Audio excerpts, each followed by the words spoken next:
Kalau Anda menarasikan, ya, oh Yesus itu tidak pernah mengaku Tuhan, karena apa? Ini analoginya.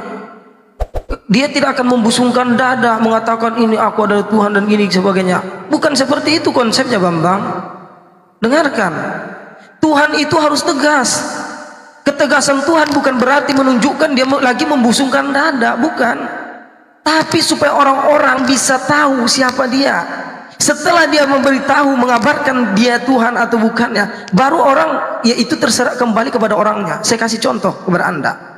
Jikalah kita, padahal Anda tadi kan sudah menarasikan tidak ada Tuhan, kenapa? Nanti dia bukan membusungkan dada. Nah, ini saya kasih analogi yang jelas ya, yang bisa diterima akal logika kita. Seperti ini. Ya. Jadi kalau memang ya hanya karena kita lihat Tuhan Yesus itu bisa menghidupkan orang mati ini dan sebagainya, karena itulah kita menganggap dia Tuhan. Coba bayangkan teman, saya mau bertanya, apakah prasangka manusia itu benar atau bisa salah? Apakah prasangka manusia itu bisa dibenarkan 100% atau manusia itu bisa salah? Karena manusia itu tempatnya salah, apalagi ini tentang esensi ketuhanan. Kenapa ada orang menyembah yang namanya batu? Kenapa ada orang menyembah yang namanya pohon? Menyembah yang namanya kuburan? Ya sama, apa bedanya dengan Yesus? Padahal kuburan nggak pernah itu ngaku Tuhan, tapi dituhankan juga. Lihat Al-Quran berbicara dalam Quran surat Toha ayat 14, yang artinya Allah mengatakan, sungguh aku ini adalah Allah, tidak ada Tuhan selain aku, dan sembahlah aku, ya, dan dirikanlah sholat untuk ingat aku. Allah menegaskan, bukan lagi menunjukkan siapa dia. Karena apa? Dalam konteks keyakinan Islam, seandainya seluruh manusia ya memeluk agama Islam dan taat kepada Allah, itu tidak akan menambah sedikit pun tentang kebesaran Allah, nggak akan. Tapi sebaliknya, seandainya seluruh manusia di permukaan bumi ini ingkar terhadap Allah Subhanahu wa taala, dan itu pun tidak akan mengurangi sedikit pun dari kerajaan Allah, nggak akan. Allah menciptakan manusia, menciptakan jin, iblis dan lain-lain, itu bukan karena Allah butuh dipuji, bukan. Jadi Anda harus letakkan dong konsepnya yang jelas, yang benar. Tuhan itu harus bisa menunjukkan gitu loh. Betul kata Bang Juma gitu. Nggak mungkin seandainya seluruh manusia, seluruh makhluk, baik itu binatang, hewan, ya, tumbuh-tumbuhan menuhankan Yesus. Kalau memang tidak ada perkataan Yesus tentang mengatakan dirinya, aku adalah Tuhan, sembahlah aku, tidak ada Tuhan selain aku, saya pun tidak akan, saya orang yang kedua yang mengikuti Bang Zuma,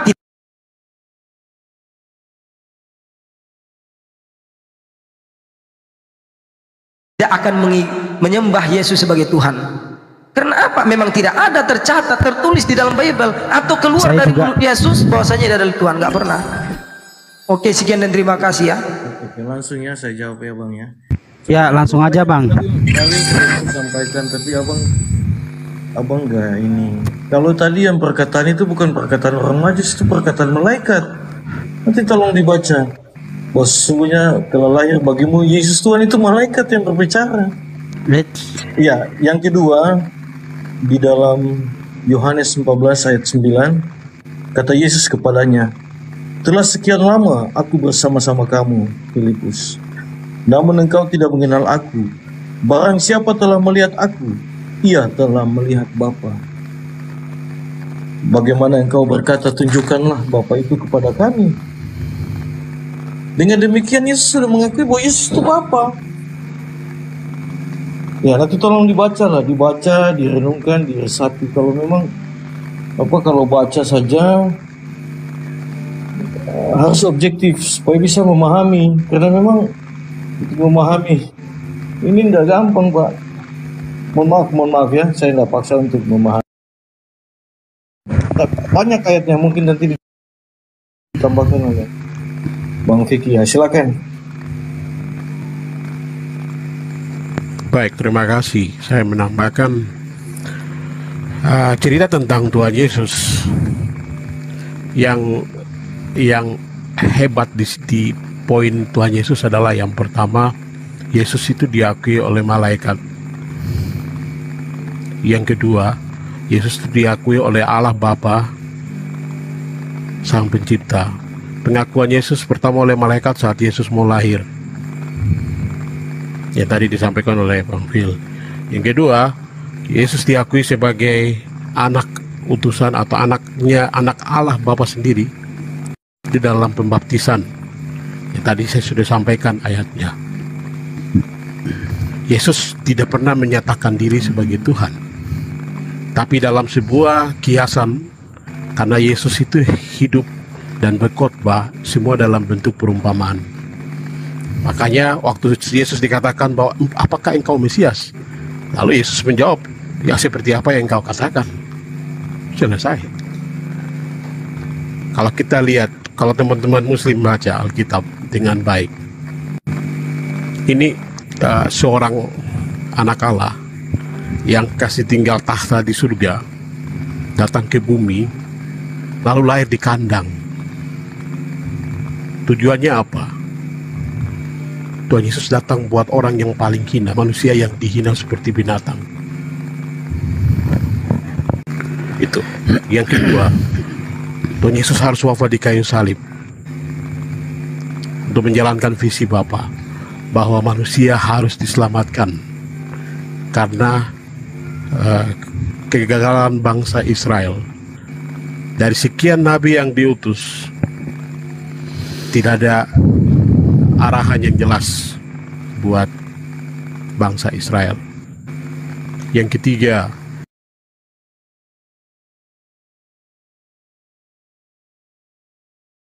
Yesus bangkit di hari ketiga saat terpisah tubuh dan jiwa.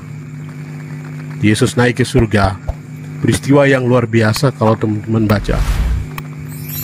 Yesus menyampaikan di kayu salib, Bapa, ampunilah mereka karena mereka tidak tahu apa yang mereka perbuat.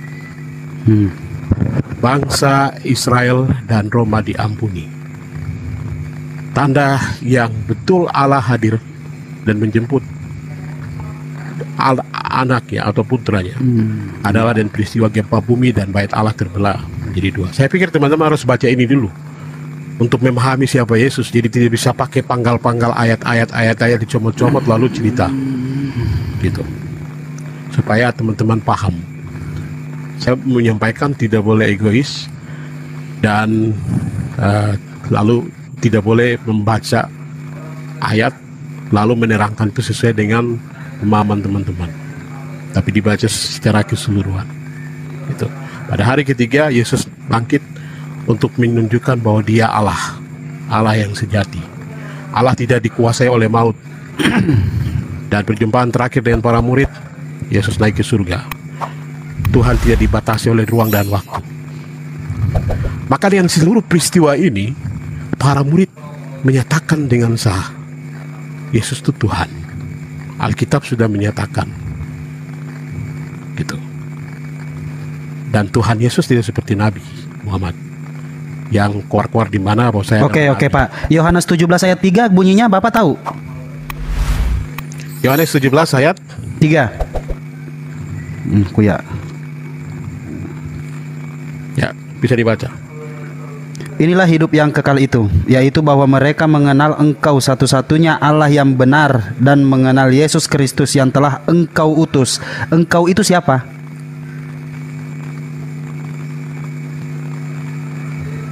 Pertama saya mau katakan untuk ayat ini. Engkau itu siapa Bapak? Ini ini moderator ngapain ikut-ikutan ini? Bukan moderator. Gue baru ngomong ya Allah dikata moderator. Ya, siap. Saya mau sampaikan nih. Kehadiran Yesus dalam ayat ini, kalau Bapak baca perikopnya, itu doa Yesus untuk murid-muridnya. Oke? Doa Yesus yang Yesus sampaikan adalah kepada Bapa di surga. Kenapa? Yesus masih manusia. Ini asumsi Bapak nih. Ini asumsi Bapak nih. Bukan asumsi. Ini jelasnya. Maka hubungan Pak, saya di ingatkan ayat lagi, 3. jangan pernah bawa perikop Pak ya. Karena nanti akan ada tantangan di mana perikop mengatakan tentang ketuhanan Yesus. tunjukkan kepada kita satu aja ya satu perikop aja yang menunjukkan tentang ketuhanan Yesus gitu. Judul perikopnya mengatakan Yesus Tuhan itu gitu. Makanya Jadi jangan bawa-bawa perikop ya, karena kita tetap membawakan data seperti itu. Ya, saya baca perikop supaya teman-teman paham bahwa ayat itu menceritakan tentang apa, karena dia benang merah, Pak, tidak bisa dipisah-pisahkan. Oke. Dan ini yang kesalahan teman-teman Muslim ini, karena suka mengambil ayat-ayat gitu. Maka di ayat ketiga itu Yesus menyatakan dengan tegas bahwa Yesus adalah manusia, Utusan. dan bukan utusan. Lah ini Yohanes 17 ayat 3. Bang Rosid arahin ke Bang Juma dulu, Bang Rosid.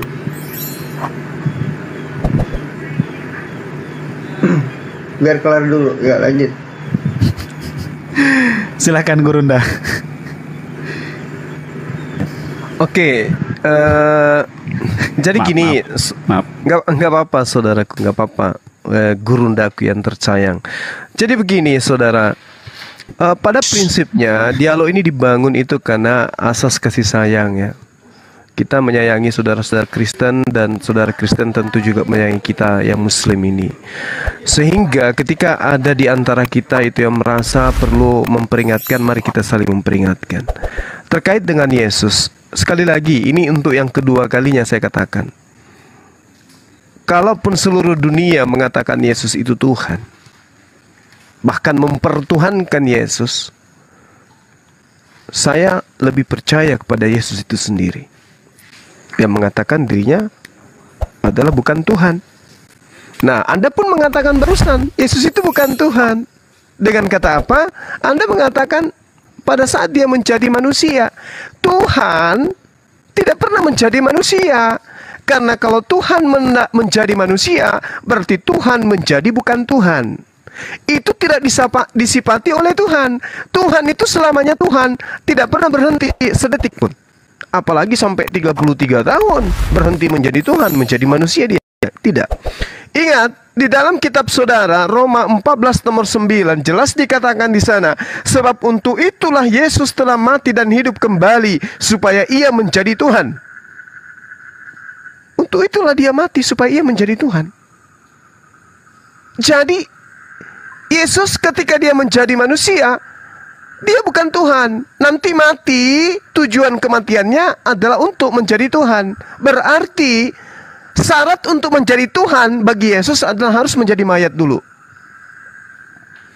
Apakah ini bisa dilogikakan bahwasanya konsep Tuhan yang diajarkan oleh para nabi ini lolos? Tidak mungkin, Bung. Lisan saudaraku mengatakan tidak demikian.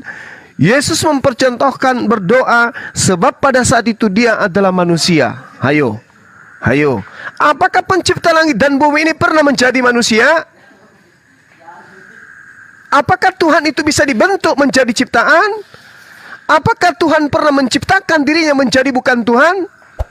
Logika-logika seperti ini yang harus disusun ketika ada amanat dalam kitab saudara, kasihilah Tuhanmu dengan akal budimu. Itu jelas tuh. Yesus manusia, karena pada saat itu dia menjadi manusia. Wow, ternyata Tuhan pernah menjadikan dirinya menjadi bukan Tuhan. Ini logika cacat, Bung. Inilah yang Yesus katakan, waspadalah kepada orang Farisi. Sebab orang Farisi ini akan mentobatkan orang Romawi dan Yunani yang mempertuhankan manusia, mempertuhankan dewa-dewa, mempersembahkan manusia kepada dewa mereka, dan menjadi orang neraka dan 2 kali lebih jahat daripada orang Farisi itu sendiri. Coba Anda lihat, coba Anda sadari, coba Anda renungkan. Apa yang Anda barusan katakan? Oh tidak, karena pada saat itu Yesus menjadi manusia. Na'udzubillah tsumma na'udzubillah. Yesaya 43 nomor 10, di situ jelas dikatakan, engkaulah saksi-saksiku, tidak ada Tuhan yang dibentuk sebelum aku, dan tidak ada Tuhan yang dibentuk setelahku. Jadi ketika Anda mengatakan Yesus itu adalah Tuhan, tapi pernah membentuk dirinya menjadi manusia sehingga dia bukan Tuhan, menjadi mayat, lalu kemudian bangkit untuk menjadi Tuhan kembali, itu tidak bisa disifati kepada Tuhan. Kecuali Anda ingin mengatakan, oh memang kami Kristen itu adalah agama politeisme, kami Kristen itu adalah agama Helenisme. Boleh, tapi selama Anda mengatakan Tuhan kami satu, Tuhan kami Tuhannya Abraham, Ishak dan Yakub, selama itu Anda mengotori mulut Anda dengan sesuatu yang tidak benar. Sekali lagi saudaraku, Yesus mengajarkan dirinya bukan Tuhan. Apa itu? Coba Anda baca ketika orang hakim-hakim itu mengatakan, apakah engkau anak Allah? Apa yang dikatakan? Engkau telah mengatakannya. Sesungguhnya anak manusia. Nah, coba. Yesus sendiri mengatakan, sesungguhnya anak manusia. Berarti Yesus menyebut dirinya anak manusia. Anak manusia itu bukan Tuhan. Apapun judulnya, apapun yang Anda narasikan untuk itu, anak manusia bukan Tuhan. Anak Maria bukan Tuhan. Itu poinnya. Tapi kalau Anda ingin menegaskan bahwa kami ini pengikut Paulus, kami ini adalah pengikut orang Farisi, ya silakan. La ikraha fiddin. Saya angkat tangan, saya berserah diri kepada Allah dari yang demikian itu. Silakan. Oke Bang, saya nambah satu. Saya mau lemparkan satu pertanyaan aja untuk mereka nih ya. Dengar Bang ya, untuk teman-teman Kristen sini. Biar nggak ya. lanjut. Iya, jadi gini ya untuk abang-abang ya, teman-teman saya Kristen. Ya, kalau kalian memang ngotot ya mengatakan Yesus itu Tuhan, ya, tolong tunjukkan kepada satu aja ayat, ya, yang menjadi rujukan kalian gitu, yang menguatkan iman keyakinan kalian mengatakan Yesus itu adalah Tuhan. Tapi ingat, ayat yang akan kalian bawakan nanti itu jangan ada bantahannya dari Bible itu sendiri. Ya, saya ulangi sekali lagi, tolong tunjukkan kepada saya satu ayat aja sehingga membuat kalian kuat keyakinannya terhadap ketuhanan Yesus. Ya, satu aja yang betul-betul membuat kalian yakin Yesus itu adalah Tuhan. Tapi ingat, dalil itu betul-betul tidak bisa dibantah oleh Bible itu sendiri. Sekian dan terima kasih. Nanti itu yang akan saya tanggapi, akan saya berikan apanya. Lanjut. Ya. Sebenarnya dalil sudah disampaikan tadi Bang. Bang mungkin kurang nyimak. Jadi kalau saya menyimak gitu. Tapi saya butuh penegasan di sini. Satu dalil saja yang betul-betul membuat kalian yakin terhadap ketuhanan Yesus. Tapi dalil itu nggak bisa dibantah. Baik secara dengan ayat-ayat dari Bible atau secara akal pikiran dan logika. Karena apa? Ya, karena harus sesuai dan harus bisa diterima. Karena apa? Agama yang benar bukan hanya untuk Kristen, tetapi untuk seluruh manusia yang mengaku menggunakan akal pikiran dan logika yang benar, yang sehat. Kecuali Anda mengakui untuk mengimani Yesus, kita harus hilangkan dulu akal pikiran dan logika yang sehat. Intinya pakai logika yang sakit, baru saya akan terima seperti itu. Oke, silakan ditunjukkan nanti, tunjukkan ayatnya.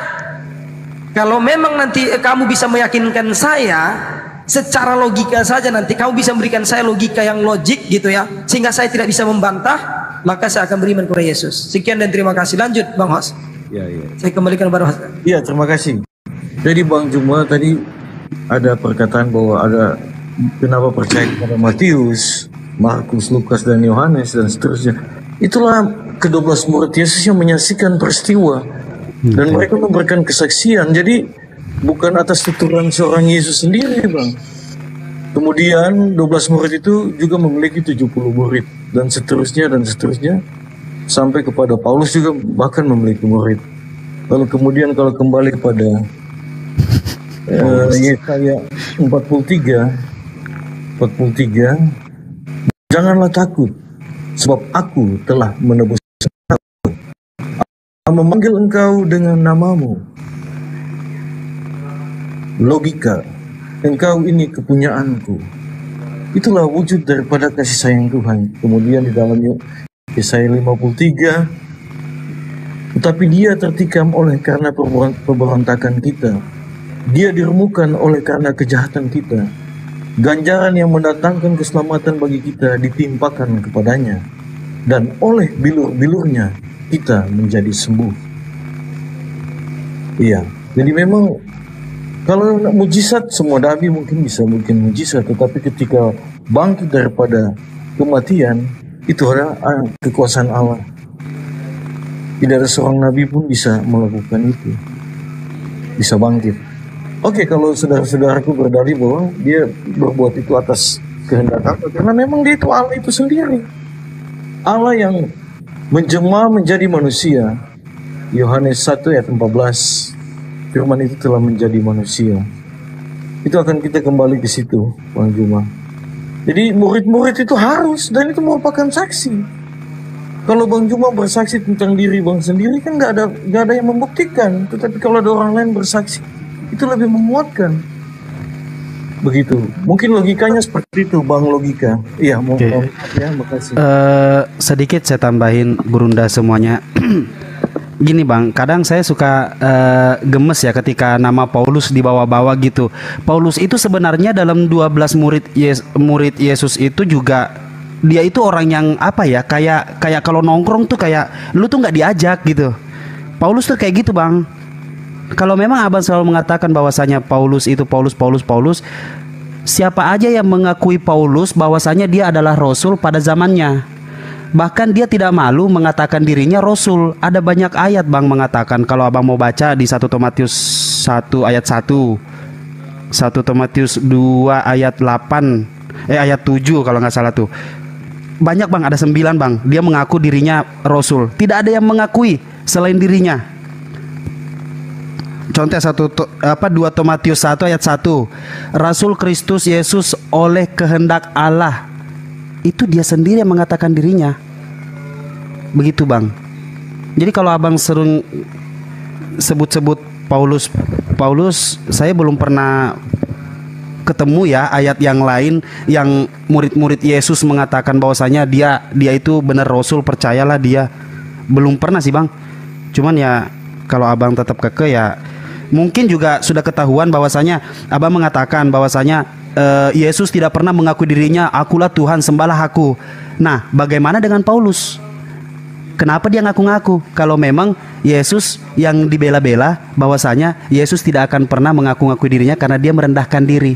Kalau Yesus merendahkan diri, kenapa muridnya yang satu ini, si Paulus ini nyombong?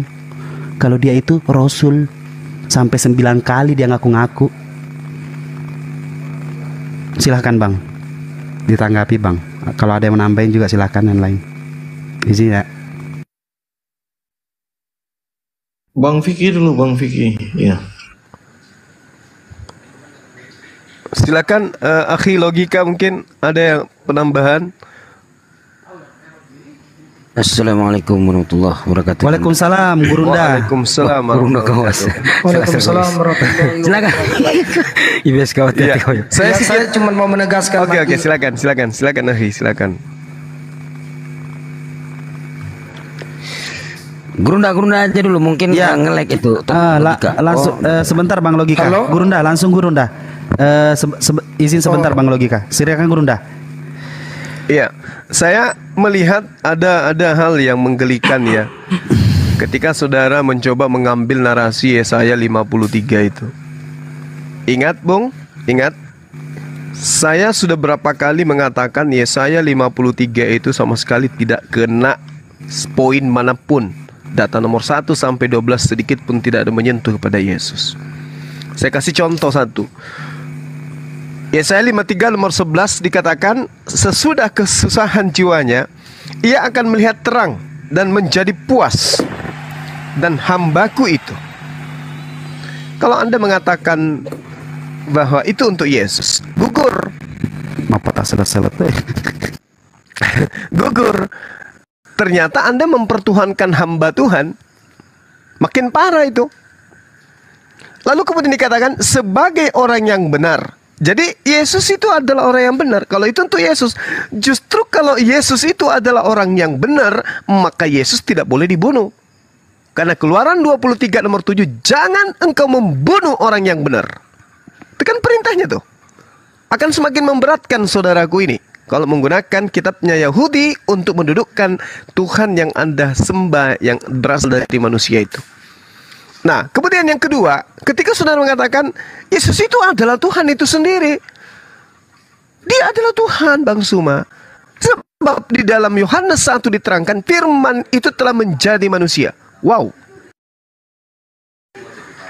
Tadi di Yesaya 43 nomor 10, saya sudah menerangkan kepada saudara, tidak ada Tuhan yang dibentuk, artinya tidak ada Tuhan yang menjadi.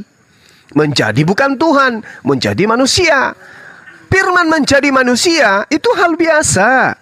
Segala sesuatu yang ada di atas muka bumi ini, baik yang nampak kita lihat maupun yang tidak nampak, itu semuanya berasal dari firman. Semuanya berasal dari firman. Mazmur 33 nomor 9, Yesaya 55 nomor 11. Segala sesuatu itu tercipta hanya dengan Tuhan berkehendak. Lalu Tuhan berkehendak dengan cara apa? Dengan cara berfirman. Jadilah terang, jadilah terang. Jadilah hamil, jadilah hamil. Lahirkanlah Yesus, lahir Yesus. Jadi segala sesuatunya itu berasal dari firman. Firman menjadi manusia itu hal biasa. Sama seperti ketika saya berkata, aku pingin makan nasi atau aku pingin minum kopi campur masako. Karena saya penguasa, maka pembantu saya membuatkan itu. Pada mulanya adalah firman, pada mulanya adalah perkataan. Perkataan itu bersama dengan Bang Suma, dan perkataan itu telah menjadi kopi campur masako.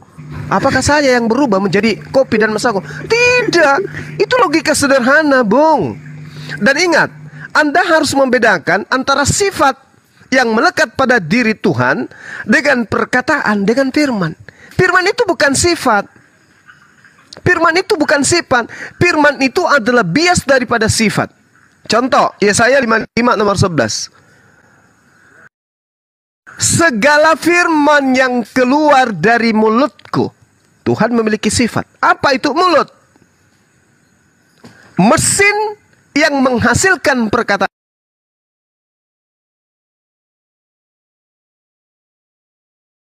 Dari mulut itu bukan yang empunya mulut yang keluar dari mulut.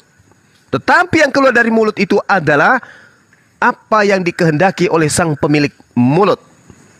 Jadi Yesus itu keluar dari mana? Karena dia firman, tentu keluar dari mulut. Makanya dia mengatakan, aku datang bukan atas kehendakku sendiri. Kenapa? Karena Yesus bukan mulut. Yesus bukan kehendak. Dalam arti kata pemilik kehendak, bukan. Yesus ini adalah ciptaan yang keluar dari mulut. Maka dikatakan pada mulanya adalah firman. Pada mulanya adalah perkataan yang keluar dari mulut. Segala sesuatu yang ada di alam semesta ini, itu pada mulanya keluar dari mulut. Disebut firman, perkataan, kehendak Tuhan, ide Tuhan. Bagaimana cara Tuhan menciptakan alam? Dengan cara berfirman. Bagaimana cara Tuhan kemudian menciptakan Yesus? Dengan cara berfirman. Maka firman itu diantar oleh Gabriel. Gabriel menyampaikan kepada ibunya, wahai Maria, Tuhan yang Maha Tinggi menginginkan agar engkau hamil dan melahirkan seorang anak bernama Yesus. Apa yang terjadi? Terjadi kun fayakun. Aku menginginkan wanita perawan itu melahirkan ciptaanku bernama Yesus. Makanya Yesus dikatakan hamba. Makanya Yesus dalam Yohanes 4, apa yang dikatakan oleh Yesus? Aku menyembah apa yang aku kenal. Kami menyembah apa yang kami kenal. Kamu menyembah apa yang tidak kamu kenal. Yesus menyembah. Kenapa dia menyembah? Karena dia hamba Tuhan. Kenapa dia hamba Tuhan? Karena dia ciptaan. Kenapa dia ciptaan? Karena dia bukan Tuhan. Itu sesederhana itu. Tapi kalau Anda ingin mempertahankan, silakan. La ikraha fiddin. Tidak ada paksaan di dalam agama Islam. Silakan dengan agama saudaraku. Kita hanya diskusi, meluruskan sesuatu yang bengkok-bengkok, melenturkan sesuatu yang tegang-tegang, kan gitu ya. Nah, sekarang saya kembalikan kepada teman-teman. Silakan kepada akhi logika ditambahkan. Habis itu saudara Kristen silakan tanggapi. Silakan Ustadz Logika. Jangan bilang Ustadz bang nanti apa nanti. Oke ya. Jadi gini, saya hanya ingin menegaskan kembali, karena saya mumpung di sini kan nama logika ya. Jadi saya nggak memaksa Anda untuk mengeluarkan dalil, ya. Tapi kalau jika Anda ingin meyakinkan saya dengan dalil, ya silakan boleh. Tetapi tidak harus pakai dalil. Sekarang Anda ya rancang satu logika atau satu perumpamaan, ya. Bagaimana cara Anda bisa meyakinkan saya tentang ketuhanan Yesus tanpa bisa dibantah? Jadi ya ingat ya, ini tugas kepada saudara Kristen yang di sini. Saya membuka hati, saya membuka pikiran saya. Ya, saya mencoba untuk membuka diri untuk Kristen. Bagaimana cara Anda bisa meyakinkan saya? Jadi tolong berikan saya satu statement saja, enggak harus pakai dalil yang ada di dalam Bible. Ya, boleh dengan logika Anda, boleh dengan cara berpikir Anda. Silahkan yang merasa bisa meyakinkan saya, yang bisa memberikan statement yang tanpa bisa saya bantah nanti. Ya. Oke, jadi tugasnya cuma itu ya teman-teman ya. berikan saya satu statement, ya yakinkan saya bahwasanya Yesus itu betul-betul Tuhan, bukan manusia. Oke, sekian dan terima kasih, dan saya harap ini betul-betul ditanggapi, karena nanti ya setelah ini saya pun akan tanggapi jawaban Anda. Sekian dan terima kasih. Silakan. Terima kasih Ustadz Logika. Silakan Bang Vicky, Bang Fel atau Bang Masaha mau ditanggapi tentang ketuhanan itu.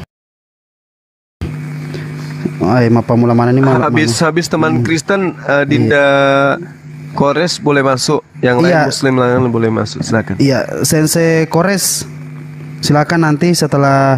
Aduh, kayaknya nggak ada yang bisa ya. Emang berat memang Yesus nih jadi Tuhan.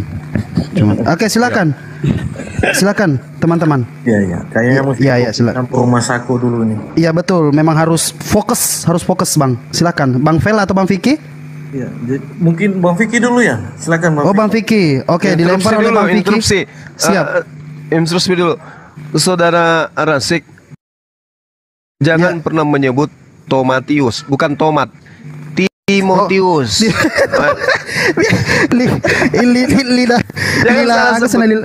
Lila Pak Kampung. maaf. Ntar dibilang kita mau bikin pecel lele. Iya, maaf. Tuh, Masya Allah, saya dikoreksi sama Gurundaku. Makasih Gurunda. Makasih, Masya Allah. Nanti dibilang maaf ya teman-teman gitu. Maaf teman-teman ya. Memang ini Arasid parah juga Gurunda. Tertullianus dibilang tetanus, parah dia. Iya, enggak.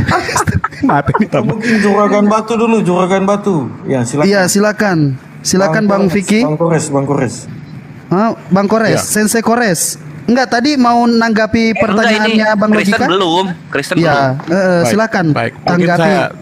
Ya, silakan. Tafadhol. Dari siapa? Dari Pak Logika ya. Dia cerita tentang Yohanes 17 ayat 3 yang diceritakan. Ada membawa itu, Pak. Mohon maaf saya dikit ya. Saya tidak ada membawa Yohanes 17 ayat 3, enggak. Tantangan dari saya, boleh ya bapak-bapak yang ingin memberikan tantangan ialah tolong berikan saya satu statement atau argumen, yakinkan saya bahwasanya Yesus itu benar-benar Tuhan tanpa bantahan nanti Pak gitu. Jadi tugas Bapak adalah meyakinkan saya, bukan hanya lewat Bible, tidak. Boleh Bapak menarasikan atau framing Bapak, silahkan. Pokoknya nggak harus merujuk kepada Alkitab, tidak. Bebas Bapak untuk kali ini ya, untuk meyakinkan saya bahwasanya Yesus itu adalah benar-benar Tuhan. Sekian dan terima kasih. Lanjut Pak. Baik, terima kasih. Saya coba menjawab ini. Kalau saya pasti akan mengkaitkan dengan Alkitab, karena Alkitab sebagai fondasi utama. Yang pertama saya mau sampaikan bahwa Alkitab itu menerangkan Tuhan Yesus dalam berbagai macam perumpamaan dan dalam berbagai macam cerita. Seperti di Yohanes yang tadi disampaikan di 17 itu menceritakan Yesus adalah saksi atau adalah utusan. Lalu di Yohanes 13 ayat 13 itu Yesus diceritakan sebagai akulah guru dan Tuhan. Nah, penekanan Yesus sebagai Tuhan itu bisa terlihat melalui segala peristiwa yang sampai hari ini itu dirasakan tentang keilahian atau ketuhanannya Tuhan itu atau Tuhan Yesus. Yang pertama adalah ketika peristiwa kelahiran, itu kita tidak bisa bantah bahwa malaikat mengakui bahwa Yesus itu adalah Tuhan yang menjadi manusia, dikandung dan dilahirkan oleh Bunda Maria melalui sebuah proses yang tidak bisa diceritakan secara logika, dan itu misteri. Yang kedua, peristiwa Yesus datang ke dunia itu untuk membuat hubungan kembali.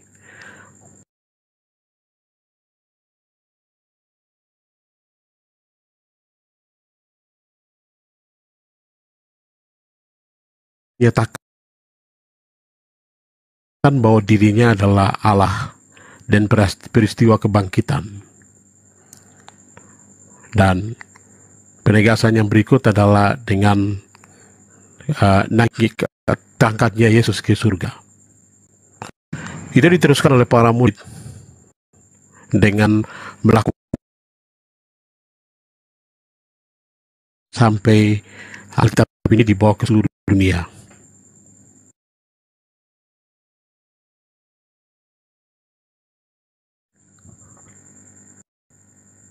Pengakuan tentang nama Yesus itu terjadi di setiap kali peristiwa dan mujizat yang dilakukan oleh para murid atau oleh Yesus sendiri, itu terjadi hari ini.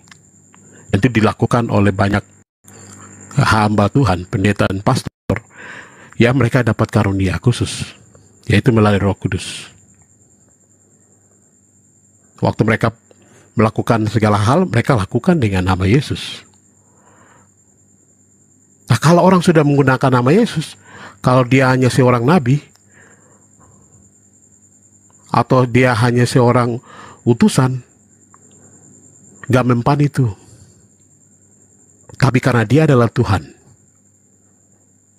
maka semuanya bisa terjadi.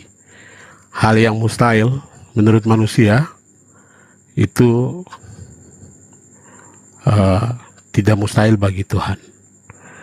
Dan kalau saudara-saudaraku dari Muslim mengikuti peristiwa atau peristiwa kejadian ini, pasti saudara-saudara akan merasakan bahwa ada pengakuan terkait dengan keilahian atau ketuhanannya Tuhan Yesus. Seperti itu. Tapi yang saya mau sampaikan adalah cerita tentang Yesus ini semua adalah misteri. Nah, misteri itu tidak bisa dipecahkan oleh manusia, karena manusia terbatas. Maka konsep Trinitas Tritunggal sampai hari ini masih bermasalah. Gitu. Maka siapa saja yang nanti akan berjumpa dengan Tuhan, dialah yang akan, kepadanya yang akan dinyatakan Tuhan itu sendiri, yaitu di surga. Begitu. Maka hari ini saya pribadi mengakui Yesus itu adalah Tuhan. Karena hanya menyebut namanya, segala sesuatu bisa terjadi dengan doa kepadanya. Apalagi kalau beliau hadir sendiri. Nah, hari ini Tuhan Yesus tidak dibatasi oleh ruang dan waktu. Gitu. Tapi Tuhan tidak akan pernah datang kepada siapa yang tidak percaya kepada Dia. Maka firman ini disampaikan. Jadi kalau teman-teman tidak mempercayai Tuhan, tidak akan pernah nyampe kepada itu, karena Dia adalah misteri. Nah, kalau Dia nabi, Dia tidak bisa seperti itu. Udah, Pak? Ya. Oke. Nah, izin ya Gurunda ya, karena dia menanggapin argumen saya kan gitu. Jadi gini Pak ya. Jujur sebenarnya kalau dibilang ini masalah apa, saya mau bantah dari sejak awal, tapi karena saya menghargai forum diskusi ya, saya terpaksa sabar-sabar gitu. Karena apa Pak? Dari awal sebenarnya statement saya udah jelas Pak ya. Tolong ya Bu ya, tolong yakinkan saya ya. Tugas Bapak adalah meyakinkan saya tentang ketuhanan Yesus. Mau Bapak pakai ayat yang ada dalam Bible boleh, mau pakai asumsi juga boleh ya, mau pakai logika juga boleh. Nah, tugas Bapak itu sebenarnya saya tidak mau mendengar tentang ketuhanan Yesus, karena kalau itu mohon maaf gitu loh, itu cerita gitu. Nah, cerita ini bisa saya bantah. Contohnya dari awal tadi Bapak mengatakan Yesus itu lahir tanpa seorang ayah, contohnya itu adalah salah satu bukti. Itu lucu bagi saya. Kalau Bapak merujuk kepada situ, saya bahkan lebih takjub terhadap penciptaan Adam daripada penciptaan Nabi Isa. Mohon maaf saya katakan, saya lebih takjub terhadap penciptaan Nabi Adam daripada penciptaan Nabi Isa. Kalau Bapak mengatakan ya tentang ini tadi, contohnya Yohanes 1 ayat 14 dan lain-lain, mohon maaf ini sekarang akan saya bantah Pak. Dengarkan. Yohanes 1 ayat 14 itu mengatakan pada aku dan Bapa adalah satu. Maka itu dibantah oleh Yohanes 5 ayat 26. Bapa hidup dalam dirinya sendiri, begitu juga diberikan kepada anak, dia hidup dalam dirinya sendiri. Jadi ya Bapa dan anak bukanlah satu, itu sudah dibantahkan di situ. Dan kalau Bapa mengatakan pada mulanya adalah firman, lalu firman itu bersama-sama dengan Allah dan Allah itu adalah firman, Ya itu juga Pak. Tetapi bagaimana Pak gitu loh. Saya hanya ingin bagaimana cara Bapak meyakinkan saya tentang ketuhanan Yesus. Jadi udah ya teman-teman, saya belum mendapatkan poin gitu loh. Gitu. Jadi mau teman-teman yang lain nanti yang mau menambahi gitu ya, mana tahu nanti ada teman-teman yang lain yang ingin mencoba meyakinkan saya dengan dengan yang ada ayat dalam Bible, boleh silakan, saya nggak batasi. Mau dengan asumsi liar boleh silakan, mau dengan logika boleh silakan. Jadi saya tidak membatasi Anda, ya silakan Anda bangun narasi, Anda bangun argumen, tolong yakinkan saya. Contohnya gini, ini loh Tuhan Yesus itu, dia bukti dia Tuhan itu adalah contohnya, ya dia itu pencipta alam semesta, dia pencipta ini. Nah Anda yakinkan saya dengan itu, tapi jangan ada bantahan. Nah seperti itu, sehingga saya tidak mampu membantah nanti argumen Anda. Oke, itu tantangan untuk semua teman-teman Kristen yang ada di sini. Sekian, terima kasih. Saya kembalikan kepada moderator atau hostnya. Assalamualaikum warahmatullahi wabarakatuh. Saya menjawab. Oke, sebelum pindah dulu kita sapa dulu Ibu Darni. Selamat pagi Ibu Darni. Iya, selamat pagi. Udah oke, pagi. lagi. Wow, Iya, jam pagi. 12 malam. Silahkan Bang Vicky. Selamat malam Bu Dani. Ya, ya, saya malam. menanggapi saya kenapa penciptaan Adam dan Yesus itu mempunyai kemiripan, karena itu unik. Adam itu diciptakan sebagai manusia pertama. Enggak, mohon maaf Pak. Mohon maaf saya Ya, ini saya tidak perlu ditanggapi tadi itu. Nah, itu Enggak, supaya tunggu, saya tidak supaya butuh jelas penjelasan. Yesus, Itu nggak perlu Yesus di mana? ditanggapin. Yesus di posisi mana? Yang dari saya hanyalah tolong Bapak buat satu statement, ya Bapak bangun satu argumen atau statement. Boleh pakai Bible, boleh juga pakai asumsi, boleh juga pakai logika. Sehingga bagaimana cara Bapak meyakinkan saya? Saya telah membuka hati saya telah membuka pikiran saya untuk mau menerima Kristen dalam hidup saya. Tapi tolong berikan saya satu argumen Bapak gitu yang bisa betul-betul meyakinkan saya bahwasanya Yesus itu betul-betul 100% Tuhan tanpa terkecuali. Seperti itu Pak. Jadi Bapak tidak perlu menanggapi argumen saya, itu tidak perlu, karena itu hanyalah bantahan daripada apa yang Bapak katakan tadi. Sekian dan terima kasih. Mohon Pak, yang perlu ditanggapi itu cukup yakinkan saya luruskan supaya teman-teman Muslim paham versinya kami terhadap Adam itu siapa gitu. Jadi Adam menurut kami Kristen itu adalah manusia pertama diciptakan Tuhan dan diharapkan menjadi pemilik Taman Eden dan selesai. Tapi karena peristiwa buah yang didapat dari Hawa, akhirnya manusia jatuh dalam dosa asal. Kehadiran Yesus itu menyempurnakan Adam, artinya bahwa manusia diselamatkan dari dosa awal itu atau dosa asal. Seperti itu. Nah, ketuhanan Tuhan, makanya yang tadi saya sampaikan, kalau logika tetap menutup diri, akan pernah nyampe, karena Tuhan kami itu, Tuhan Yesus itu misteri. Tidak bisa dipakai oleh manusia, oleh otak manusia, karena otak manusia terbatas, seperti saudara logika yang terbatas. Baik. Dan kalau saudara logika meminta tentang ayat, banyak ayat di dalam Alkitab yang juga antitesa terhadap Tuhan. Makanya saya bilang Tuhan itu misteri, bisa dipecahkan. Tapi kenapa saya mengimani Yesus sebagai Tuhan? Karena sampai hari ini, apa yang saya lakukan, apa yang saya perbuat, dan itu saya rasakan persis sama dengan para murid Yesus yang melakukannya. Dan itu tidak bisa diselami oleh manusia, karena itu misteri. Seperti itu. Maka kalau saudara logika tidak membuka diri, nggak akan pernah nyampe.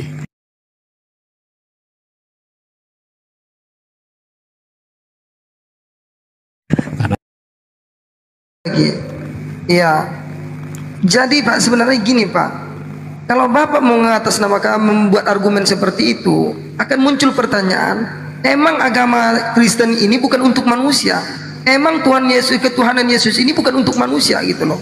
Kalau Yesus sudah berani, kalau Yesus itu benar-benar Tuhan, dia harus betul-betul bisa membuktikan gitu loh. Maksudnya gini Pak, bukan harus, Bapak ini ngaco saya pikir tadi kan gitu, mengatakan akal kita tidak cukup, nggak sampai untuk memahami ketuhanan Yesus. Terus Bapak kok bisa mengimani Yesus? Akal Bapak sampai, terus akal saya tidak sampai. Teman-teman bisa aku yang jawab? Boleh Bu Darni, boleh. Iya Bu Darni. Kalau Oke Bu Darni, silakan. Pertanyaannya silakan. Ibu dijawab, Darni. Bu Darni, Waktunya 3 menit 2 hari Berapa dipersilakan Bu Darni. Bu Darni, Enggak lah, berapa menit? Iya terserah Bu Berapa Darni. menit? Terserah Bu Darni. Ya, oke. Tapi masih ingat kan Bu kan? Masih ingat Iya. kan pertanyaannya kan? silakan. Ya, pasti. Tugas Bu Darni ialah Iya. bagaimana meyakinkan saya tentang ketuhanan Yesus itu. Seperti itu Bu Darni. Mantap. Baik. Siap, salibkan Mulai Bu ya. Darni, Bang Logika, salibkan. Ya. Lanjut. Oke, mulai. Kenapa Yesus itu kami Tuhan kan? Elohim itu mengutus firman roh kalem menjadi manusia turun ke bumi, itulah Yesus. Udah? Makanya ditulis juga di dalam Ibrani 1 ayat 2, Yesus adalah wujud dari Allah. Yesus adalah cahaya kemuliaan Allah. Udah? Nah, kenapa dia kami mengatakan dia adalah Tuhan? Bahwasanya dia akan memberi hukuman kepada manusia. Seperti tertulis di dalam Yesaya 32. Ya, dia akan menghukum manusia. Dia akan menghakimi manusia.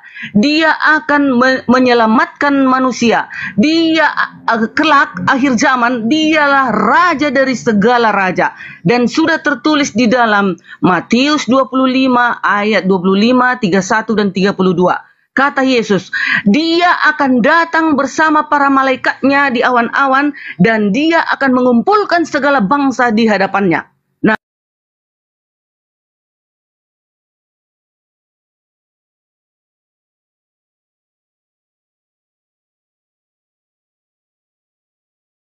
Hadis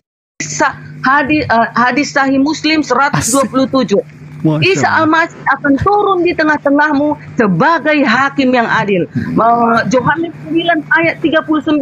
Kata Yesus, aku akan datang ke dunia untuk menghakimi. Yohanes 11 ayat 25. Yesus mengatakan, aku adalah kebangkitan dan hidup. Siapa yang percaya kepadaku akan hidup walaupun sudah mati. Nah, kelak jika kita akan bertemu dengan Yesus di surga, kita akan melihat wajahnya itu yang seutuhnya. Itulah kenapa kami menganggap Yesus itu adalah Tuhan. Karena Yesus itu adalah cahaya kemuliaan Allah. Karena Yesus itu adalah wujud dari Allah itu sendiri. Terima kasih. Itu dari Masya saya. Allah, subhanallah. Lanjut ke Bang Logika, luar biasa. Oke, Semangat sekali. Lanjut Apalagi saya kan. jujur. Saya agak bergetar saat semuanya. Bu Darni mengatakan tentang hadis. Waduh, mantap. Ini udah belajar hadis Bu Darni. Dilanjutkan ya Bu ya. Mudah-mudahan nanti Bu mendapatkan hidayah. Iya. Oke, saya hanya akan fokus terhadap satu statement Ibu. Karena saya nggak nanti terlalu panjang narasi jika saya menanggapi keseluruhan gitu. Tapi satu yang di awal tadi, ya, bahwasanya Yesus firman itu telah menjadi daging. Intinya Tuhan itu telah menjadi manusia. Betul ya Bu Darni ya? Iya, betul. Oke. Nah, jadi seperti ini Bu Darni. Ini logika saya berpikir. Tapi sebelum saya narasikan, saya ingin bertanya kepada Bu Darni, apakah manusia itu mempunyai sifat lemah atau tidak Bu Darni? Oh, tunggu satu lagi ada tinggal. Oh, ada satu tinggal. lagi. Ya lanjut Bu Darni. Ya, lanjut Bu, lanjut. Muhammad berkata, nafas hidupku berada di tangan Isa Al-Masih putra Maryam. Hadis Mutiara 152. Oke. Hadis Mutiara. Kalau sudah Masya Allah. Nabi Muhammad ya, Nabi Muhammad Udah, diem. Nabi Muhammad adalah Nabi Islam terbesar di dunia, mengatakan nafas hidupku berada di tangan Isa Al-Masih putra Maryam. Bu Darni, itu hadis apa dulu Bu? Hadis Mutiara, maksudnya Mutiara apa ini? Hadis Mutiara Bang. Semangat. Ya, nah, maksudnya tadi Bu, maaf, hadis apa tadi Bu? Bisa saya baca hadis apa tadi? Maaf, jangan salah-salah bawa hadis ya Bu. Oh, hadis Sahih Muslim 127. Isa Al-Masih akan turun di tengah-tengah. Hadis Sahih Muslim 127. Oke. Iya. Isa Al-Masih akan turun di tengah-tengahmu sebagai hakim yang adil. Nah, itu dia. Oke, siap Bu Darni. Itu nanti bagian Bang Sidik lah masalah hadisnya. Oke, saya ulangi lagi pertanyaan saya tadi ya Bu ya. Menurut Ibu manusia itu memiliki sifat lemah atau bukan Bu? Udah pastilah saya. Kalau Tuhan itu memiliki sifat lemah atau bukan Bu? Kalau Tuhan tidak akan mungkin lemah. Oke, terima kasih. Sebenarnya itu adalah jawabannya, Bu. Nah, seperti ini, Bu, narasi saya. Jikalau Ibu mengatakan Tuhan itu telah menjadi manusia, ya, Bu, ya. Sehingga setelah dengan menjadinya Tuhan itu menjadi manusia atau dikenal Yesus Kristus, maka bagi saya itu sudah menggugurkan sifat ketuhanannya. Karena apa? Tidak mungkin, betul kata Ibu. Tuhan itu tidak mungkin yang namanya lemah, nggak mungkin. Allah itu maha perkasa. Seperti yang seperti kami imani, Allah itu, Tuhan itu maha perkasa, tidak mungkin dia lemah. Karena apa? Ada sifat mustahil Tuhan. Jadi kalau Ibu mengatakan Yesus Tuhan itu telah menjadi manusia, maka sudah tidak Tuhan lagi bagi saya. Karena apa? Untuk apa dia menjadi manusia kalau hanya untuk menunjukkan kelemahannya? Dengan Ibu menarasikan Tuhan itu telah menjadi manusia, mohon maaf, bagi saya itu sudah cacat, Bu, cacat logika. Logika saya, logika yang saya tidak akan pernah menerima itu. Yang pertama, Tuhan itu tidak maha lapar, Bu, tidak pernah lapar Tuhan itu. Karena Tuhan itu tidak berhajat kepada makanan. Tuhan itu nggak membutuhkan makanan untuk mengenyangkan dia. Tetapi fakta Yesus itu lapar, Bu. Tuhan itu, mohon maaf, tidak, ya, Tuhan itu tidak akan buang air besar ataupun kecil. Tetapi dengan menjadi manusia otomatis, Bu, otomatis pasti dia akan melaksanakan itu, buang air besar, buang air kecil. Tuhan itu tidak akan pernah mati, walaupun hanya 1 detik. Jangankan 3 hari 3 malam, Bu, 1 detik pun tidak akan bisa. Maka sudah terbantahkan, Bu, karena Tuhan nggak mungkin mati. Apalagi masih banyak, Bu, yang tidak bisa saya narasikan sepanjang itu di sini. Tapi itu adalah beberapa bantahan bahwasanya Tuhan telah menjadi manusia. Itu sangat tidak logik dan tidak akan pernah orang yang mengaku memiliki akal pikiran yang sehat, memiliki akal pikiran yang cerdas, memiliki akal pikiran yang benar. Karena apa? Karena akal pikiran dan logika yang Tuhan berikan kepada manusia itu adalah tunjuk, Bu. Agama yang benar itu harus diterima oleh seluruh umat manusia. Kenapa suaramu? Ya, Bu, ya. Suaramu kecil, Dek. Oke. Halo, assalamualaikum, masih kuat? Masih. Oke, sedikit lagi, Bu, ini udah hampir selesai. Ya. Jadi, buku, kalau memang agama itu benar, ya, Tuhan itu benar, maka dia itu harus bisa diterima oleh seluruh makhluk manusia yang namanya manusia, Bu. Contohnya saya kasih, Bu. Ya, tidak semua manusia itu terlahir sebagai Kristen, tidak semua manusia itu terlahir sebagai Islam, tidak semua manusia itu terlahir sebagai Hindu, Buddha, bahkan ada ateis, ada orang yang tidak memiliki agama, ada orang memiliki kepercayaan, ya, Bu, ya, dan lain-lain. Bagaimana cara mereka untuk menerima agama yang benar? Kalau bukan dengan menggunakan akal pikiran, Bu, maka jangan kita kesampingkan dulu akal pikiran ini. Akal pikiran itu harus dikedepankan untuk mencari yang benar. Saya kasih contoh, Bu.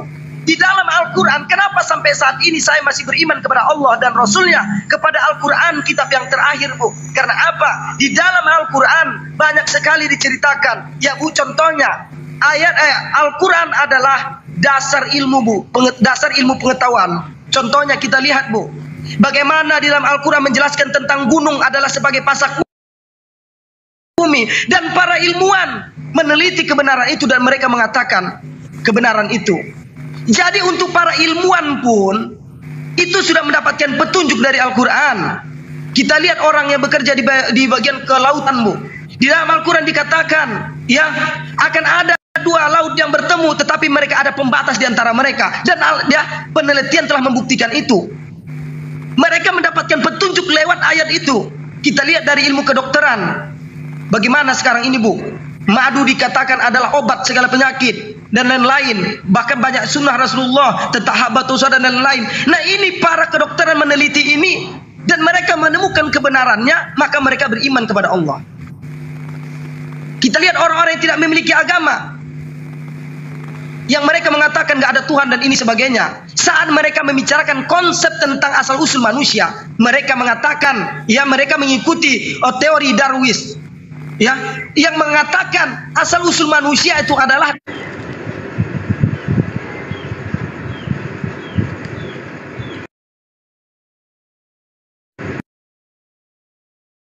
tapi dia tidak percaya bahwasanya dia adalah keturunan dari kera. Jadi mohon maaf, ya, Tolong ibu bangun lagi nanti narasi yang mungkin mudah-mudahan saya bisa lebih menerima lagi sehingga tidak akan banyak bantahan di sini. Oke, sekian dan terima kasih. Saya kembalikan kepada host atau moderator atau kepada guru dan insyaallah.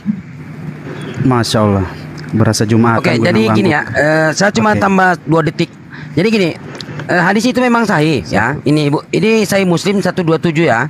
127. Tetapi di sini tidak ada bercerita tentang tentang apa? Tentang Nabi Isa ya. Jadi di sini di sini ini Sahih Muslim 127 kan dibawa tadi. Nah, ini ya. Sahih Muslim 127. Nah, dari Nabi tentang ini dosa besar, beliau bersabda, syirik atau menduakan Allah, ya, syirik kepada Allah, durhaka terhadap orang tua. Bang Sidik agak dekat dikit coba. Ya ini Sahih Muslim 127 katanya Ibu Deni itu ada apa ya, Nabi Isa ya mengatakan. Tapi di sini tidak ada loh. Makanya saya cuman itu aja yang saya mau nanti dilanjutkan kepada Gurunda atau teman-teman. Jadi di sini Sidik sekalian Sidik itu gampang kok. Hadis mutiara jiwa Muhammad ada di tangan Nabi Isa kan gitu. Itu nanti keluar websitenya Kristen semua. Itu blogspot sama WordPress. Kasih lihat aja. Gak mungkin gini Bang Ustadz Sidik nanti aja ya. Jadi nggak ada ya Bu ya. QS 4361 mungkin. QS 4361 maksud beliau tadi. Lanjut Gurunda.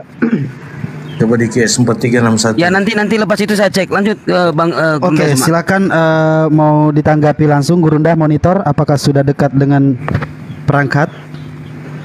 Ya, bisa jadi gini. Siap. Gimana ini Ibu Darni?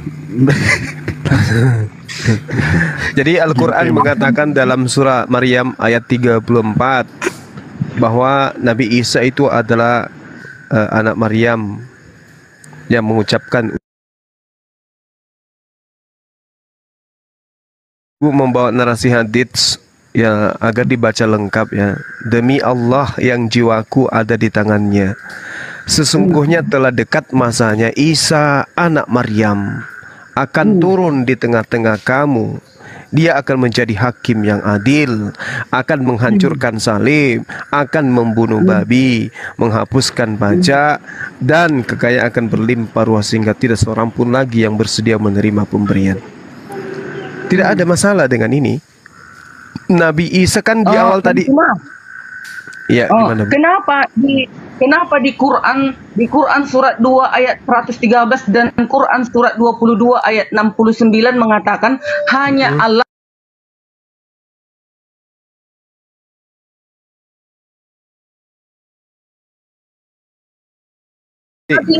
satu cukuplah ditulis di Al-Quran, jangan ada lagi di hadis. Iya, gini Bu. Jadi setiap nabi itu akan bersaksi tentang umatnya masing-masing di hadapan Tuhan. Mereka semua akan menjadi hakim terhadap pengajaran nabi-nabi ini kepada umatnya. Di dalam kitab Ibu sendiri dikatakan Lukas 12:14, Kisah 7:35, mereka para nabi ini adalah hakim dan kemudian mereka adalah perantara antara Tuhan dengan manusia. Itu poinnya. Kemudian ketika berbicara mengenai Isa atau Yesus itu adalah hakim, kan jelas tuh. Anda mengambil hadits, tetapi Anda melupakan apa yang ada di dalam kitabnya Ibu. Yesus itu akan menjadi hakim nanti. Tidak semua orang yang menyeru kepada aku Tuhan, Tuhan akan masuk ke dalam kerajaan sorga, melainkan dia yang melakukan kehendak Bapa. Berarti poin penghakiman tertinggi itu adalah Bapa. Kenapa? Masuk surganya seseorang, masuk nerakanya seseorang, itu tergantung dari kehendak Bapa. Berarti tergantung daripada penghakiman yang Bapa torehkan di dalam sebuah pengajaran yang diantarkan oleh para nabi. Itu poinnya. Kan Bapa yang menjadi tumpuan akhir. Ke jalan kebenaran dan hidup, tidak ada yang sampai kepada Bapa. Kan Bapa yang menjadi tumpuan akhir, bukan Yesus. Yesus hanya orang yang dihakimi. Makanya di Al-Quran, wa isqalallahu ya Isa bin Maryam. Kan sudah berapa kali ku katakan itu, Bu. Wahai Isa, apakah engkau yang mengajarkan kepada Kristen untuk mempertuhankan dirimu selain daripada aku? Isa mengatakan apa? Maha suci engkau ya Allah, aku tidak pernah mengatakan apa yang bukan hakku untuk aku katakan. Subhanaka, itu jelas itu dikatakan gitu. Ya, aku tidak pernah mengatakan apa yang bukan hakku untuk aku katakan. Sesungguhnya aku mengatakan kepada mereka, sembahlah Allah Tuhanku dan Tuhanmu. Itu pernyataan Nabi Isa. Dan itu juga diuraikan dalam kitab saudara. Dia mengatakan bahwasanya kehendak Bapa yang harus memutuskan perkara itu. Di dalam Matius 20 juga jelas dikatakan bahwasanya tentang siapa yang ada di kananku, siapa yang ada di kiriku, aku tidak berhak untuk itu. Itu sudah ditentukan diberikan oleh Bapa kepada siapa yang berhak untuk diberikan. Siapa yang menentukan? Bapa, Tuhan. Jadi Yesus itu memang hakim. Inilah permasalahannya kemudian ketika dia ditunjuk Tuhan untuk menghakimi manusia berdasarkan dengan konsep pengajarannya dia. Kan sudah kujelaskan tadi, Bu. Di dalam Yohanes 12:48, barang siapa yang menolak aku, dia sudah ada hakimnya. Apa yang menjadi hakim di situ? Firman. Firman apa? Firman yang kuterima dari Bapa. Firman itulah yang akan menjadi hakim di akhir zaman. Berarti yang menjadi hakim di sini siapa? Bapa, Tuhan pencipta langit dan bumi yang menjadi hakim. Yesus hanya menerangkan, aku tidak pernah mengajarkan mereka mempertuhankan aku. Yang menuhankan aku silakan di sebelah kiri, yang menjadikan aku sebagai rasul silakan di sebelah kanan. Kan jelas itu. Nah, nanti Tuhan yang memutuskan. Iya. Ini ayat yang paling dahsyat. 2 Korintus 5:10. Sebab kita semua harus menghadap tahta pengadilan Kristus. Sebab kita semua harus menghadap tahta pengadilan Kristus, supaya setiap orang memperoleh apa yang patut diterimanya sesuai dengan yang dilakukannya dalam hidupnya ini, baik ataupun jahat. Ya, semua ya Bang Juma. Nggak ada dibilang di sini sebab kita semua, sebab orang Kristen akan menghadap pengadilan Kristus. Enggak, sebab kita semua itu semua manusia. Iya, saya ngerti, Bu. Padang mahsyar nanti itu semua manusia dikumpulkan. Semua dikumpulkan orang di padang mahsyar.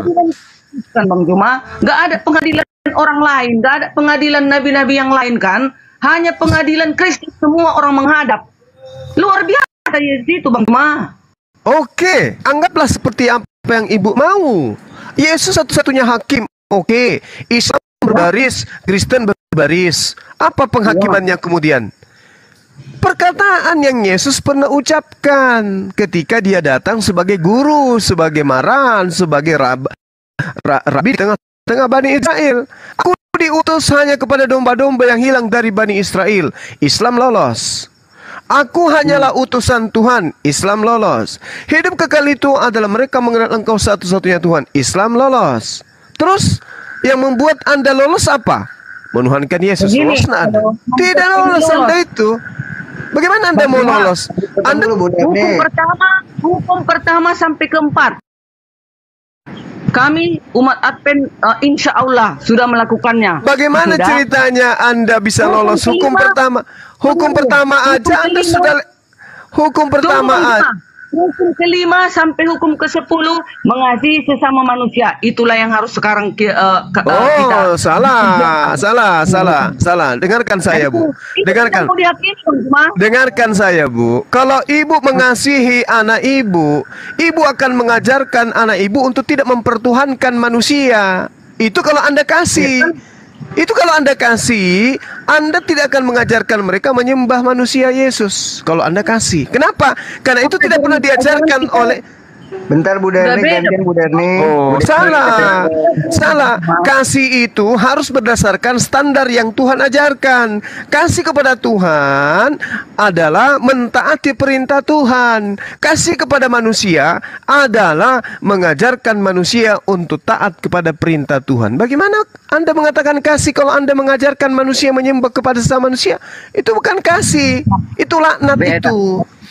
Nah, kemudian yang kedua, ketika Anda berbicara mengenai tahta, Wahyu 2:13, aku tahu di mana engkau diam, yaitu di sana, di tempat tahta iblis. Iblis pun punya tahta, Bu.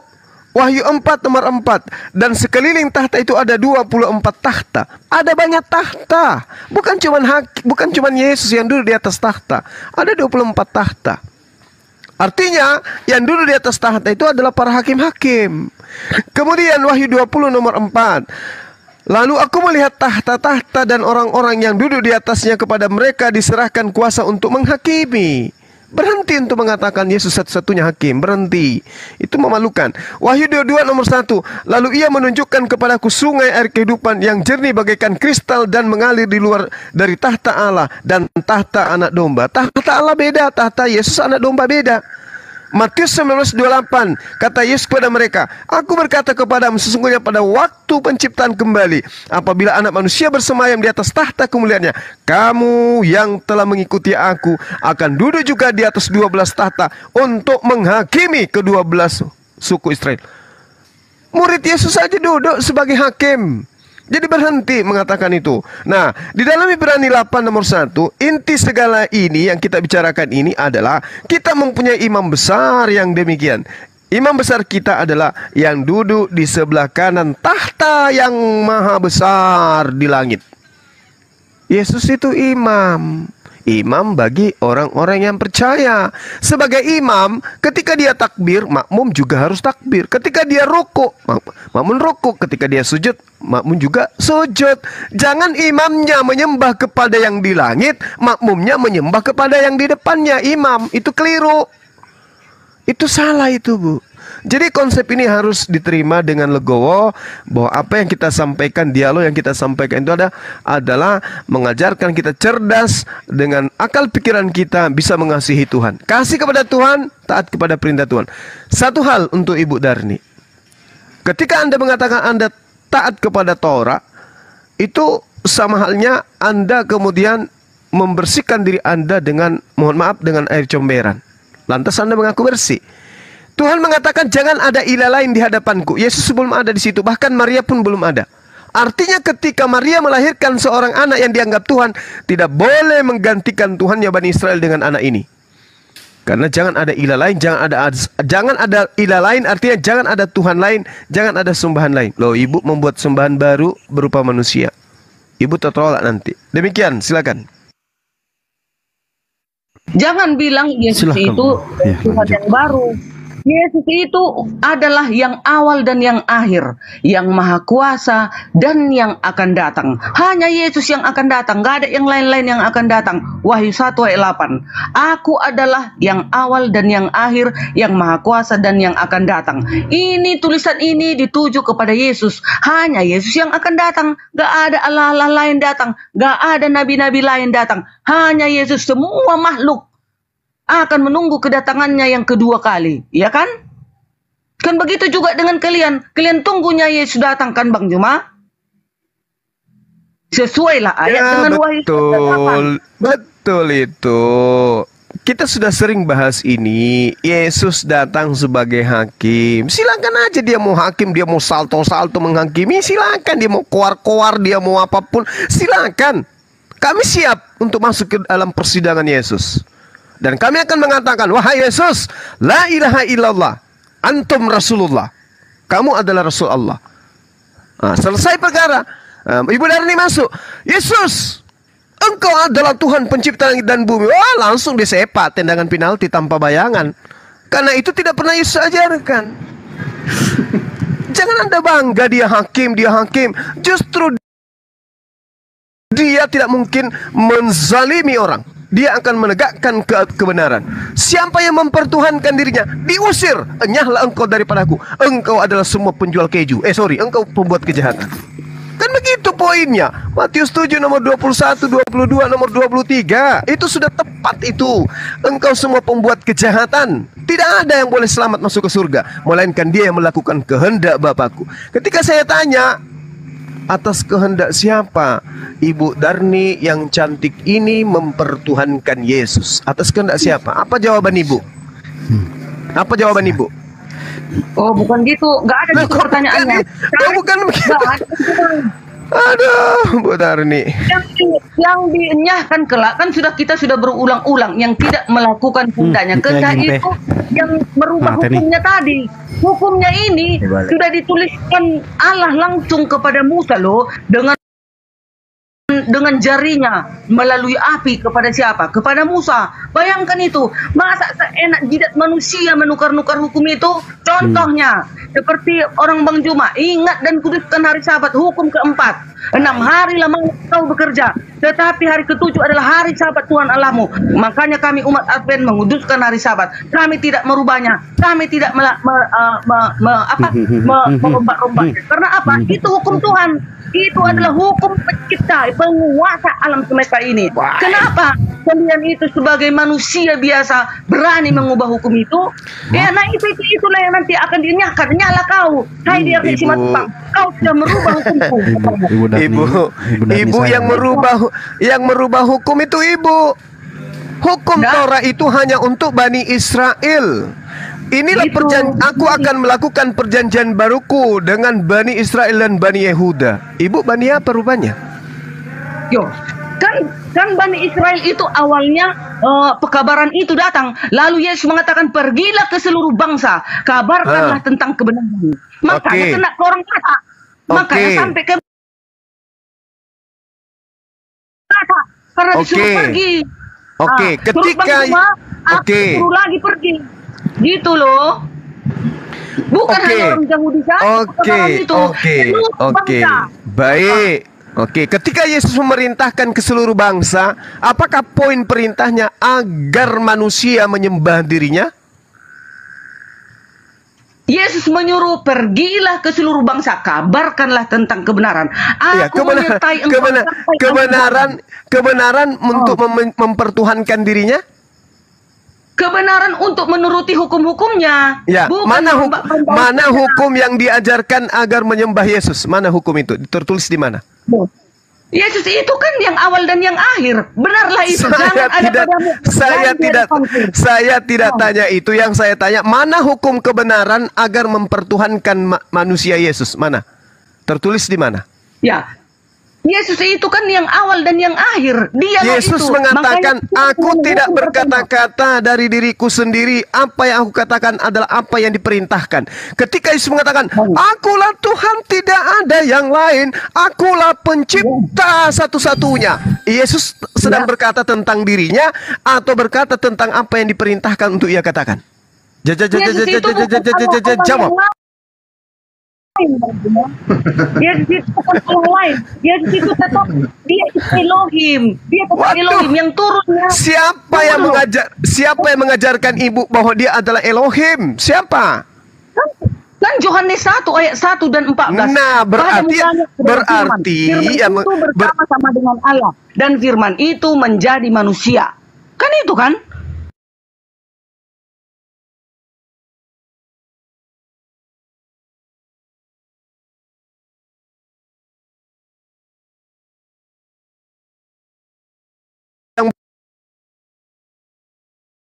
Bersama-sama dengan Bapa itu, apakah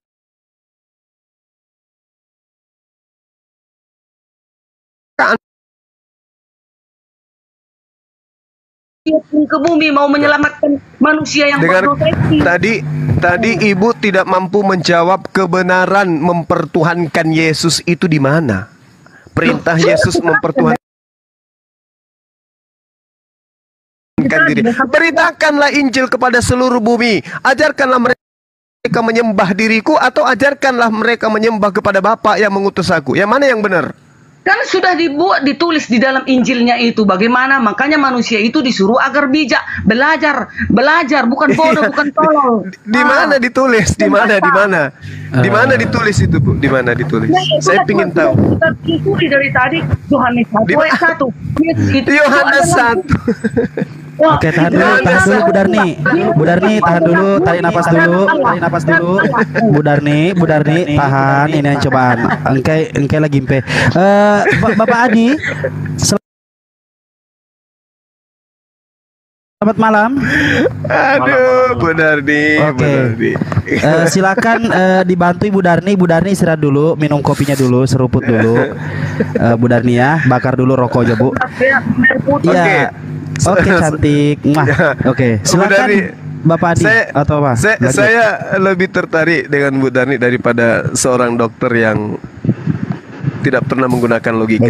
Gini Bu Darni, gini, pada mulanya adalah firman. Sekarang saya tanya kepada Ibu, yang ada pada Tuhan itu, yang melekat pada Tuhan itu, mulut atau firman? Perkataan. Gini loh Bang Juma, nggak usah lah Bang Juma putar-putar sana sini. Loh, Ibu yang muter-muter. Bang Juma tunggu dulu. Ini biar simpel supaya jangan bingung manusia itu Bang Juma buat. Perkata disebut Pertama kan mulut. awalnya Elohim. Nah, P dalam bahasa Ibrani.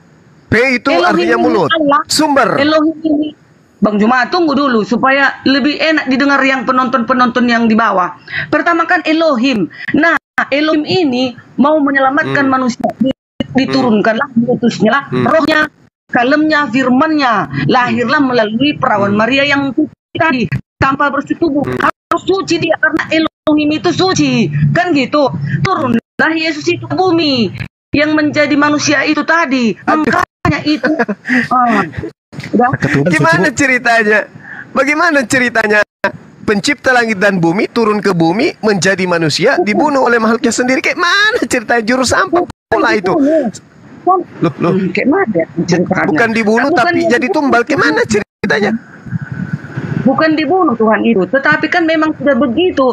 Nubuatan para nabi harus digenapi, harus dijalankan sesuai dengan kitab.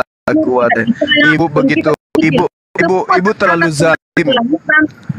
Kedatangan, kepenyalipan, Ibu terlalu zalim. Ibu terlalu menista Tuhan dengan konsep ibu.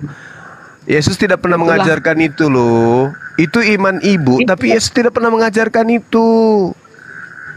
Gak pernah Yesus mengajarkan itu. Sekarang permasalahannya, pencipta langit dan bumi itu memiliki mulut. Menurut Yesaya 55 nomor 11. Mulut itu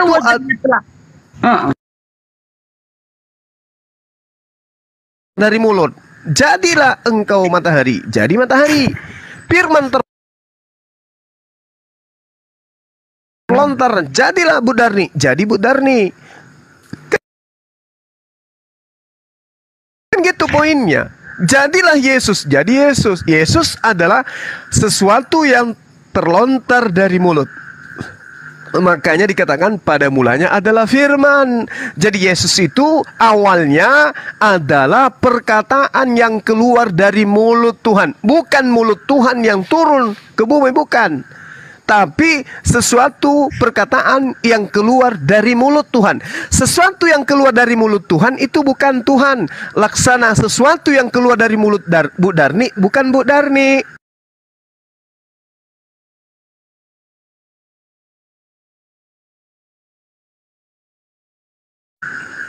Bang Juma, mana Bang Juma lebih percaya malaikat mana lebih hebat yang bisa malaikat menjadi manusia atau bisakah Allah menjadi manusia? Oh, manusia. Kalau Allah tidak, Bang Juma, kalau Allah tidak bisa menjadi manusia berarti malaikat dong lebih hebat. Malaikat bisa menjadi manusia, bisa menyerupai apapun dia, mendatangi orang-orang yang suci. Masa Allah nggak bisa? Begitulah yang diperlukan. Gini Bu Darni, gini. Kalau malaikat menjadi manusia, itu atas kehendak Tuhan. Kalau Tuhan menjadi makhluk, itu kehendak Bu Darni. Enggak tapi dong. Tuhan tidak berkehendak menjadi Tuhan Kristen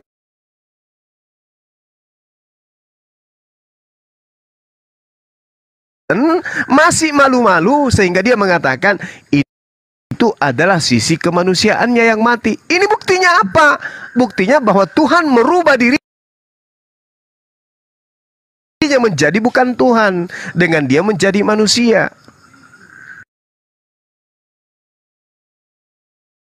Coba. Bang Juma. Malaikat Bang Juma. berubah menjadi manusia itu wajar. Tapi kalau Tuhan pencipta langit dan bumi menjadi manusia itu gila lah. Nggak Bang Juma. mungkin. Berarti Bang Juma nggak percaya Allah Maha Kuasa, Allah Maha Besar, Allah Maha Bisa. Justru karena Allah Maha Kuasa sehingga dia tidak bisa menjadi tidak Maha Kuasa. Yang disebut Maha Kuasa itu Allah di atasnya yang berkuasa. Untuk apa dia manusia? Untuk menyelamatkan manusia. Loh, dia mampu menyelamatkan manusia. Cukup dia mengatakan manusia semata. Cukup dia mengatakan begitu. Nah, Tuhan tidak seperti itu.